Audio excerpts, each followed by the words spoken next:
10e plus grand détenteur de réserves pétrolières en Afrique, avec presque 60% des revenus de l'État provenant du secteur, le Tchad, notamment son économie, a payé un lourd tribut à la fluctuation des prix du pétrole ces 2 dernières décennies.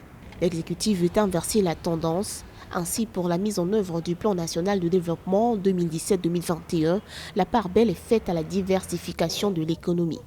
Pour financer ce programme ambitieux, l'exécutif mise sur les investissements étrangers. Le Tchad pense pouvoir, n'est-ce pas, dans le cadre de ce plan national de développement, commencer par le financement des projets structurants, comme tous les autres. Et pense également que quand les projets structurants seront financés, ils vont pouvoir les réaliser. Et sur la base de ces projets structurants, le Tchad va pouvoir, n'est-ce pas, créer un climat qui va permettre, créer des conditions qui vont permettre à ce que les industriels puissent s'installer au Tchad.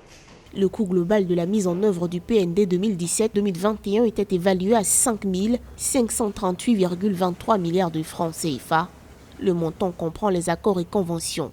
Fin 2017, l'exécutif avait obtenu des promesses de financement de 24 milliards de dollars émanant d'investisseurs étrangers et d'autres partenaires lors d'une table ronde des bailleurs de fonds organisée à Paris. En réalité, le vrai problème de la réussite de ce plan national de développement ne se situe pas seulement au niveau des financements trouvés. Il s'agit pour nos pays de pouvoir s'assurer que tout cela fait, on va arriver à améliorer les conditions de vie des populations. On va pouvoir, n'est-ce pas, permettre aux gens d'avoir l'eau potable, d'avoir l'électricité, d'avoir l'accès à l'éducation, que les produits qui sont fabriqués soient déjà compétitifs et que l'indice de développement humain puisse s'améliorer.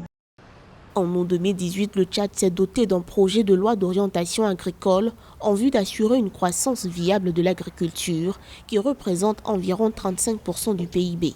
Mais le pays doit encore améliorer son climat des affaires pour accroître les financements en direction du secteur agricole. Dans le rapport Doing Business 2019 de la Banque mondiale, il occupait le 43e rang en Afrique subsaharienne.